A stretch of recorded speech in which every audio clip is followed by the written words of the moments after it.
아들의 생명을 지불하실 만큼 사랑하는 분이시기에 그분이 우리를 인도하는 길은 항상 선하다는 것을 믿어야 됩니다. 그리고 그분께서 하신 말씀, 이 기록된 말씀을 믿는 것이 살아계신 그분을 믿는 거기 때문에 그분 분명히 우리에게 약속하시기를 볼지어다 내가 세상 끝날까지 너희와 항상 함께 있을 것이다. 네가 힘들 때는 내가 따로 있고 즐거울 때는 함께 할 거야. 그게 아니고 세상 끝날까지 항상 함께 하겠다고 약속하셨기에 우리가 눈물의 골짜기를 지날 때에도 우리는 연약해서 우리들만 그 눈물의 골짜기를 걸었던 것 같지만 주님 나라 가면 주님이 다 이제 보여주실 겁니다.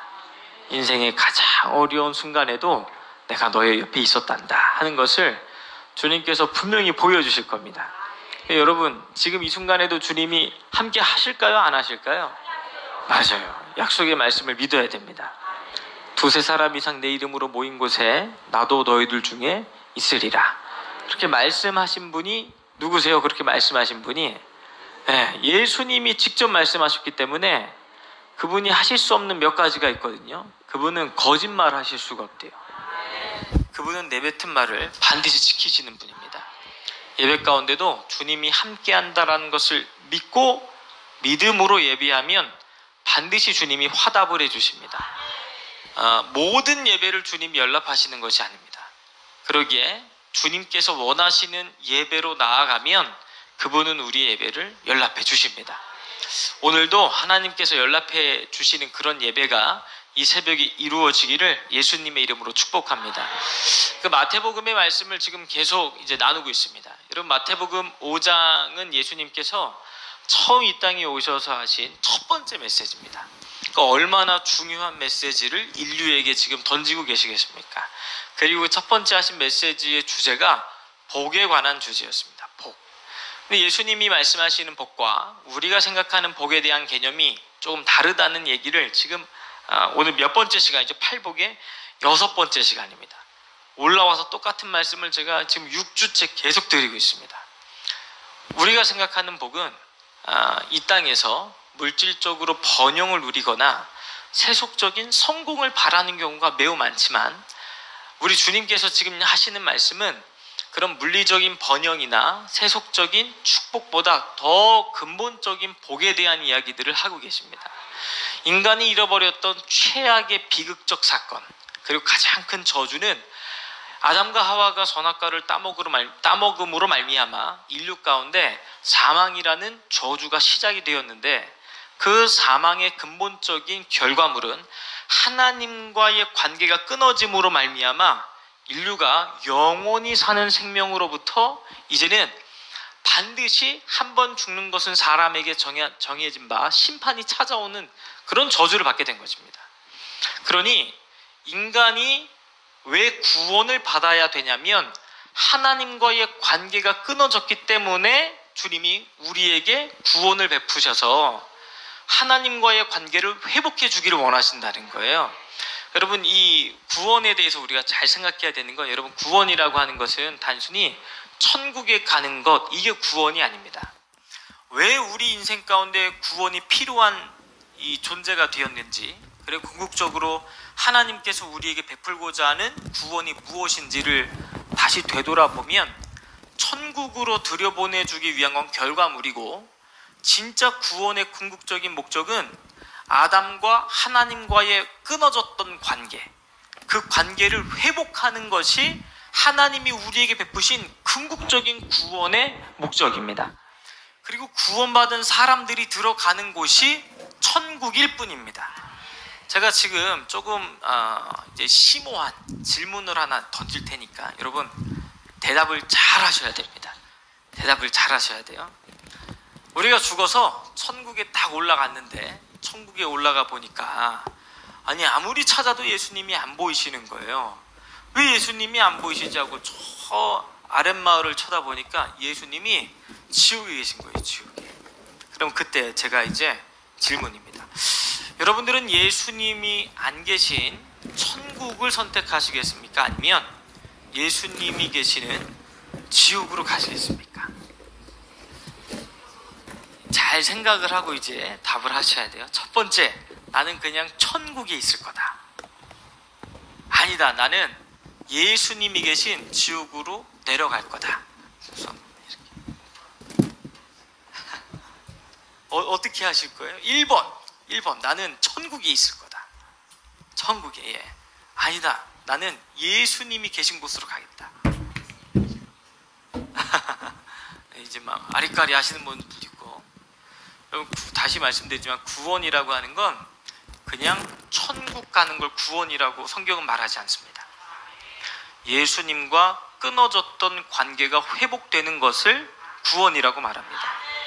그러니 정말 구원받은 사람은 천국 가는 게 목적이 아니라 예수님과 하루하루 사랑의 교제를 누리는 것, 그것이 이미 이 땅에서 구원을 누리고 있는 것이며, 그 사람이 가는 곳이 어디라고요? 그게 천국이라는 거예요. 그게 예수님과의 끊어진 관계가 회복된 사람들이 이 땅에서 천국을 누리더라. 성경은 그렇게 말합니다. 하나님 나라가 여기 있다 저기 있다 할 것이 아니요 오직 이미 너희의 마음에 이루어졌느니라. 아멘. 예수님도 그렇게 말씀을 하세요. 예수님도. 그러니까 이 구원이라고 하는 건 죽어서 가는 곳이 결정된 하나의 사건, 이건 결과물일 뿐이고, 진짜 하나님이 우리에게 베푸신 구원의 궁극적인 목적은 잃어버렸던 자녀를 되찾으신 거예요. 우리 주님께서. 그래서 앞으로는 절대 내가 너를 잃어버리지 않을 거야. 나와 영원토록 함께하자. 이게 구원의 엄청난 축복입니다. 구원의 엄청난 축복. 여러분, 구원이 나 이제 죽으면 천국 간다, 내 영적인 주소가 바뀌었다, 이거는 이제 유년부 수준의 구원의 이야기고, 정말 예수님과의 인격적인 만남이 이루어진 사람은 주님 나 이제 죽으면 천국 가요, 이런 개념이 아닙니다. 이제 앞으로 하루하루 예수님과 이 땅에서 천국을 누리는 걸 성경은 영생이라고 말해요. 영생. 제가 묻겠습니다. 여러분, 하루하루 영생을 누리고 계십니까? 영생이라고 하는 건 오래 산다 이 뜻이 아닙니다. 왜냐하면 여러분, 지옥 가는 사람도 영생할까요? 안 할까요? 영생이요. 지옥에 있는 사람도 영원히 삽니다. 그러면 단순히 영생하는 게 축복이 아니겠죠. 그러니까 성경이 말하는, 예수님이 말씀하시는 영생이라고 하는 것은 시간적 개념이 아니라 관계적 개념이에요. 내가 너랑 너는 나와 영원히 이제 함께 살 거야. 이게 영생의 개념이에요. 영생. 그러니까 주님이 우리에게 베푸시는 영생은 오늘도 주님과 함께 살고 있습니까? 이런 질문이에요. 이런 질문. 여러분, 오늘 하루도 주님과 살고 계십니까? 영생을 누리고 있으니까 지금 이 새벽에 나왔다고 저는 믿습니다. 여러분, 새벽에 단잠을 이겨내고 주님, 이 새벽에 주님과 약속한 시간 저 주님 만나러 나아갑니다. 그래서 신앙생활은 절대 종교적일 수가 없는 겁니다. 왜냐하면 영생을 누리고 있는 진짜 성도는 주님과의 관계 때문에 그분을 사랑해서 예배를 드리고, 그분을 사랑해서 부르짖어 기도하고, 그분을 사랑하기 때문에 몸된 교회를 섬기고 봉사를 하거든요. 여러분, 누군가를 사랑해서 하는 일은 힘들어요? 안 힘들어요? 안 힘들어요. 그럼 누군가를 사랑해 본 적이 오래되셨나요? 이렇게 대답이 이렇게. 누군가를 사랑해서 헌신할 때는, 여러분, 자녀를 사랑하게 하는 헌신은 힘들어요? 안 힘들어요? 안 힘들어요. 아무리 헌신을 해도 이 자녀를 위해 나의 헌신이 부족해서 늘 미안하다고 생각하는 것이 부모의 마음이고, 그게 사랑이지 않습니까? 그러니까 우리가 주님을 정말 사랑하면 주님의 일을 하면 할수록 분명히 육신적으로는 힘들어야 되는데 마음이 힘들어요? 안 힘들어요? 안 힘들어요. 주의 종이 해야 될 것을 했을 뿐입니다.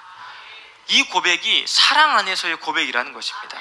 그러니 종교 생활을 하는 사람은 자기 사회적 생활을 다하고 종교적인 봉사를 하려고 교회에 와 있으니, 봉사를 하면 할수록 얼마나 그 종교적인 열심이 힘들겠습니까, 이게.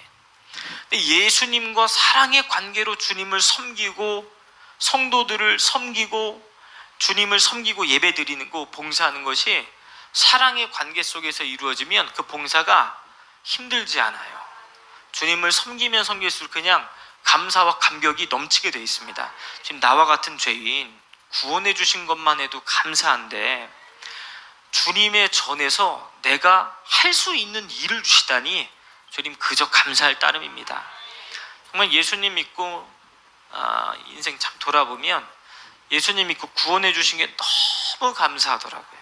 그래서 청년부서에서 이제 예배 드릴 때마다 평일에 기도할 때마다 우리 설교하신 우리 전도사님 강대상을 그냥 깨끗하게 닦는데 얼마나 눈물이 나는지 몰라요. 와, 주님, 제가 구원받은 것도 감사한데 제가 설교하신 우리 전도사님의 강단을 닦을 수 있도록 그런 마음 주셔서 주님 감사해요 하면서 그 시간들 자체가 제게는 그냥 천국이었습니다. 천국. 여러분, 신앙은 하루하루 영생을 누리는 겁니다. 이 자리에 계신 분들은 한 분도 종교 생활하는 분 한 분도 없기를 바랍니다. 오늘 하루도 예수님과 깊은 사랑의 사귐을 나누는 것, 주님이 그걸 위해서 첫 번째 복을 외치시는 거예요. 심령이 가난한 자는 복이 있나니 내가 너 속에 들어가서 천국을 축복해 줄까, 천국을 허락해 줄까. 야, 그러니까 예수님이 주신 이 첫 번째 축복은 우리의 심령을 가난하게 해서 이제 나로 하여금 나는 예수님이 없으면 안 됩니다, 이 고백을 하도록 만드시겠다는 거예요. 그리고 그와 같은 고백을 통해 이 죄의 문제를 해결할 수 있는 분은 예수님밖에 없습니다. 주여 이 죄인을 용서하여 주옵소서 고백하는 순간 우리 눈에는 안 보이는데 영적인 세계에서 놀라운 일이 펼쳐집니다. 예수님이 성령으로 그 가난한 심령 속에 들어오신다는 거예요. 들어오는 순간부터 영원토록 함께 하십니다. 영원토록. 여러분, 예수님이 지금 심령에 들어와 계십니까? 진짜로 들어와 계세요? 본 적 있으세요? 이거 혼란스러워요. 또 이제 믿음의 눈으로 말씀을 통해 보니까 그분은 지금 내 안에 계십니다 라고 이제 우리가 신앙 고백을 하는 겁니다. 신앙 고백을. 그분이 우리 속에 들어오시면 이 팔복의 사건들과 같이 하나하나 그 구원받은 성도들만 누릴 수 있는 구원의 여정, 이 8가지 여정으로 한 가지 이게 다 축복이거든요. 주님과의 영적인 교제를 하는 사람들만이 누릴 수 있는 8가지 축복, 이 축복을 한 가지 이 땅에서 누리게 하십니다. 그리고 이 축복이 얼마나 정말 영광스러운 교회의 축복이냐면 그 심령이 가난해서 주님, 나 주님 없으면 진짜 이제는 아무것도 할 수 없는 그런 존재입니다, 이 연약한 고백을 했던 그 10년 가운데 찾아오신 주님이 우리를 이 팔복의 하나하나의 과정을 다 겪게 하셔서 마지막에 어떻게 만드시냐면 의를 위하여 핍박을 받는 자는 복이 있나니 천국이 저희 것이며, 그 연약하고 가난한 심령을 불러서 주님이 마침내 만들고자 하는 것은 이제는 하나님 나라를 위해 핍박받는 것을 영광으로 기쁨으로 여길 줄 아는 정말 주님을 위해 생명을 던질 수 있는 그런 순교적 신앙으로 주님이 이끌어 가시는 정말 영광스럽고 복된 축복이 이 팔복 안에 다 들어가 있습니다. 제가 이제 오늘 마음이 청결한 자는 복이 있나니 이 주제인데, 아마 이 주제는 다음 주에 해야 될 것 같아요. 다음 주에 주님께서 우리의 인생을 처음 부를 때, 베드로도 주님이 처음 부르셨을 때 베드로의 인생을 살펴보면 겉은 뭐든지 주님을 위해 다 할 것 같았지만 실제 예수님께서 잡혀가시던 그날 밤에 베드로도 칼 뽑아서 주님 지키려고 열심히 노력을 해요. 칼을 빼서 예수님을 잡으려고 하는 그 유대 병정들을 향해 칼을 휘둘러서 대제사장의 몸종이었던 말고의 귀를 잘라냅니다. 그때 예수님이 소리치면서 말씀하시기를, 베드로, 칼 집어넣어라. 칼 쓰는 자 칼로 망한다. 내가 한마디만 하면 천사들 12영도 더 되는 천사들이 와서 나를 호위할 수 있어. 그러나 내가 그렇게 하지 않는 것은 내가 지금 잡혀가는 것, 내가 십자가에 못 박혀 죽는 것이 아버지의 뜻이기 때문이야. 칼 내려놔. 그리고 나서 베드로가 더 이상 주님을 지킬 수 없다는 걸 직감하는 순간 칼을 버리고 예수님을 버려두고 12제자가 다 도망갔습니다.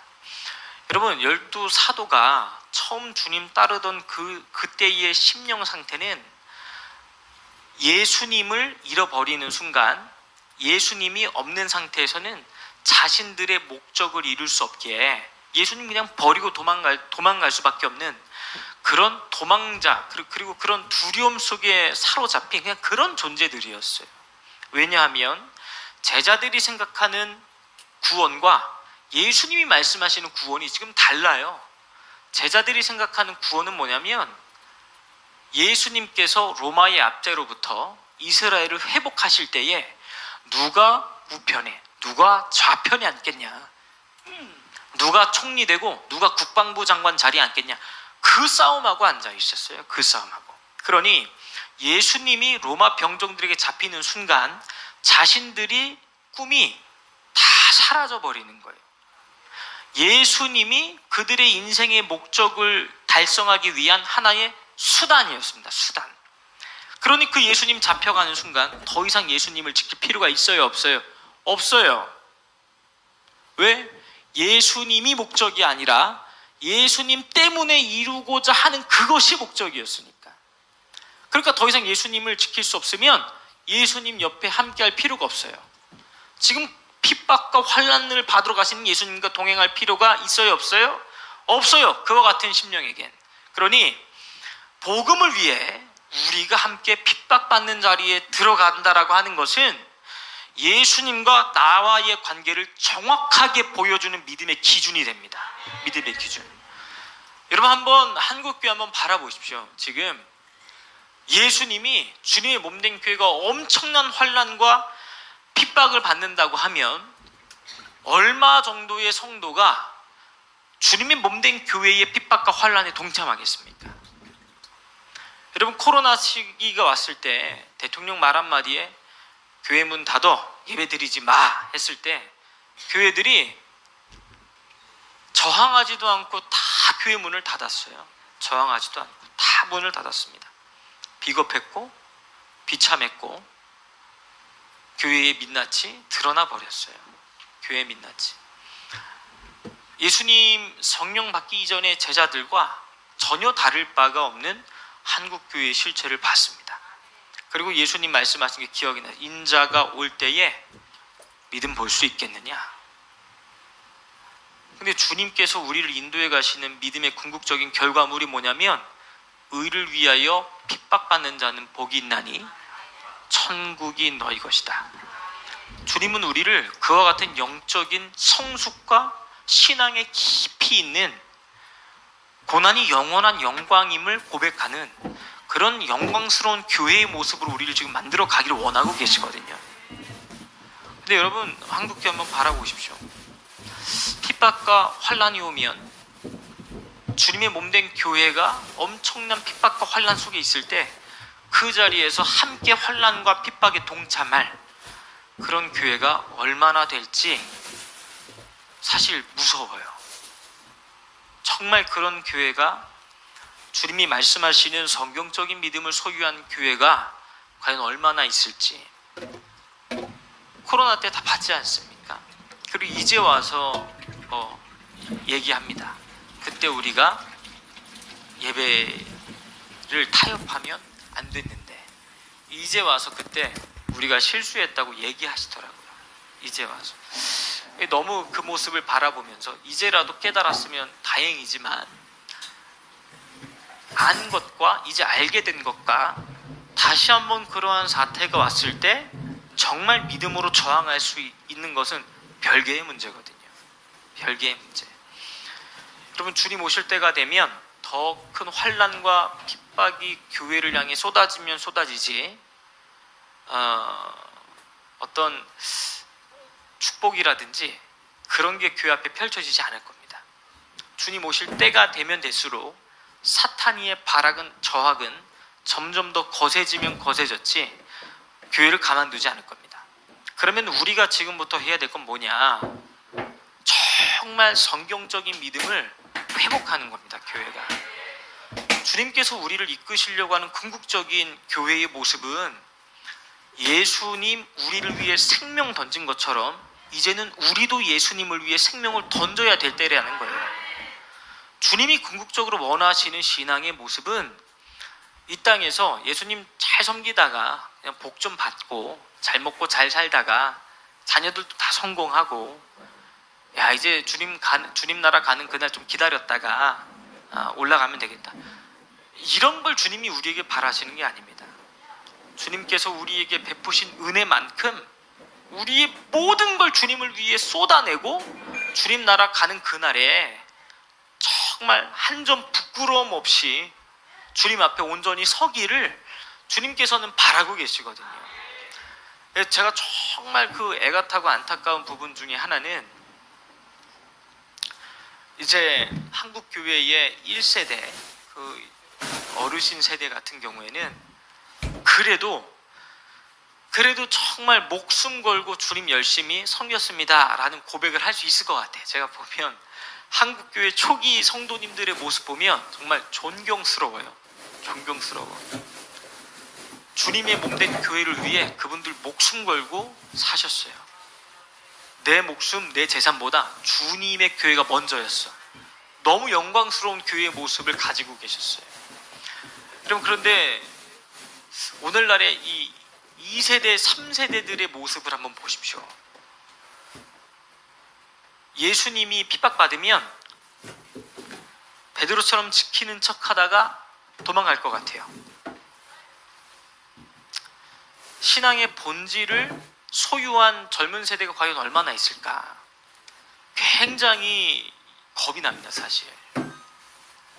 믿음의 세대들이 다 열조의 품으로 올라가고 나면 사사기 같은 하나님의 진노가 쏟아지는 세대들, 사사기에서 이렇게 나와 있거든요.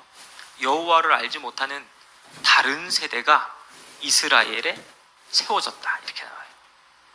전쟁을 알지 못하고 모세와 여호수아처럼 하나님을 아는, 하나님을 경외하는 세대가 아니라 하나님을 알지 못하는 다른 세대가 일어나니라, 이렇게 되어 있어요. 그러면서부터 사사기가 시작이 됩니다.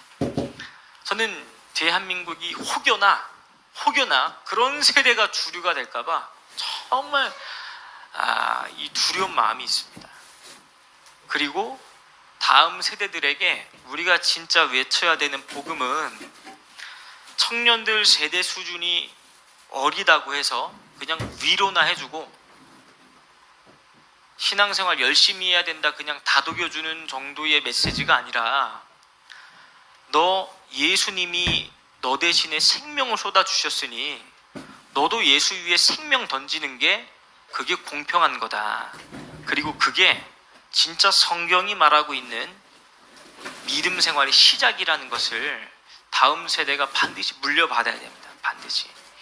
저는 목사님께서 하시는 이 청교도 말씀이 대한민국 다음 세대들의 유일한 대안이다, 이렇게 생각을 해요. 목사님 설교하시는 메시지는 이 땅에서 잘 먹고 잘 사자는 얘기를 안 하세요. 그냥 자아의 파쇄가 이루어지지 않으면 인간의 존재 이유의 목적이 없어. 너 죽었어 안 죽었어? 예수 위에 너 죽었어 안 죽었어? 이게 목사님 설교의 90%예요. 90%. 그리고 우리가 살아도 누구를 위해 살고 주를 위해 살고, 죽어도 누구를 위해? 주를 위해 죽나니. 이게 신앙의 목표로 딱 걸고 결국 우리가 바라봐야 되는 곳은 저 새 예루살렘 성, 요 얘기만 계속 하시는 거예요. 요 얘기.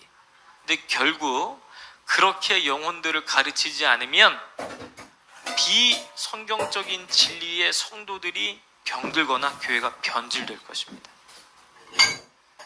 그래서 저는 지금 이 팔복의 메시지를 나누면서도 결국엔 궁극적으로 예수님이 우리 속에 오셔서 우리의 신앙을 어떻게 끌고 가기 원하시는가, 그 결과물을 보면 결국 사도 바울과 같이 의를 위하여 핍박을 받는, 그 핍박을 받으면서도 주님을 위해 받는 고난이기에 이것을 영광스럽고 기쁘게 달게 받을 수 있는 그런 진정한 교회의 모습을 회복하기 원하시는 그런 막 간절함이 느껴지는 것 같아서 막 조급함이 있습니다.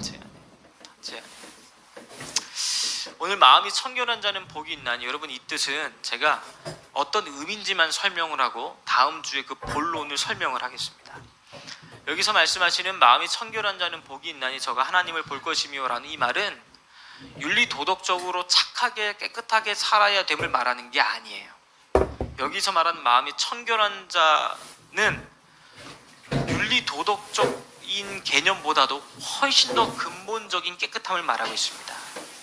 너 하나님 나라의 백성이 되었기에 이제 두 마음을 품으면 안 돼. 오직 하나님만을 섬겨야 돼. 그 뜻이에요. 오직 하나님만. 하나님도 섬기고 나에게 유익을 주는 어떠한 것도 같이 섬기는 것, 그거 이미 마음이 더럽다 그 얘기입니다. 여기서 말하는 마음의 청결함은 우리가 그리스도의 신부가 되었기 때문에 신랑 한 분만 사랑하는 마음, 그 마음을 마음이 청결한 자다 이야기를 하고 있는 거예요. 여러분, 주님이 더 우리를 신앙 안에서 궁극적으로 순결하고 거룩하게 만들어가는 팔복의 축복을 여러분 사모하시기를 바랍니다. 할렐루야. 그래서 우리 팔복이 다 끝나고 나면 이 베드로가 주님 부인하고 도망쳤지만, 여러분 성경 이 순교사화를 살펴보면 제자들 12명이 다 뭐예요? 순교해요.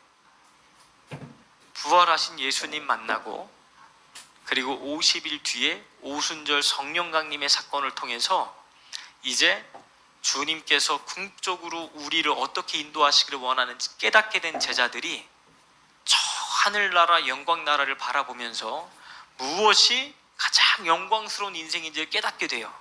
그 다음에 다 주님을 위해 사도행전 4장, 사도행전 그 전까지만 하더라도 이 예수님 때문에 혹시 핍박받을까 봐 두려워 떨고 있던 이 12 사도들이 부활하신 예수님 만나고 이 성령 세례를 받고 난 이후에는 사도행전 4장부터 놀랍습니다.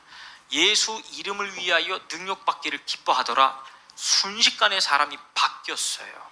순식간에. 여러분, 신앙은 예수님 우리 안에 오셔서 궁극적인 변화를 일으키신다는 거예요. 여러분, 삶 가운데 그냥 신앙생활이 하나적 어떤 종교 행위가 아니라 정말 예수님과 인격적인 만남을 이 땅에서 영생으로 누리다가 처음 예수님 만날 때와 주님 나라 가기 전에 나의 모습은 완전히 다른 사람 되어 있어야 돼요. 완전히 다른 사람. 처음 예수님 만날 때는 욕심도 있고 잔꾀도 부리고 했지만 주님 나라 가는 그날에는 정말 내 인생의 모든 걸 다 빼고 다 뺐더니 여기에 예수님 딱 한 분만 남아 있어야 돼. 그게 진짜 주님께서 우리를 사랑하시는 바람이고 마음이에요. 그래야 우리 주님 나라 올라갈 때 정말 부끄러움 없이 그 나라에서 그분 만날 수 있습니다. 우리 새벽에 오신 성도님들이 한 분도 빠짐없이 주님 만날 때 참 이게 어린이 이 주일학교 찬송인데 제가 울면서 부르는 찬양이 있거든요. 그때에는 부끄러움 없어야지 우리 서로 사랑해. 주님 나라 가는 그날에 우리 모든 성도님들이 한 분도 그분 만나는 그 순간이 부끄럽거나 수치스러운 시간이 아니라 정말 영광스럽고 기쁨과 환희에 찬 아름다운 시간이 다 되었으면 좋겠습니다. 두 손을 높이 들고 우리 함께 기도하겠습니다. 주님께서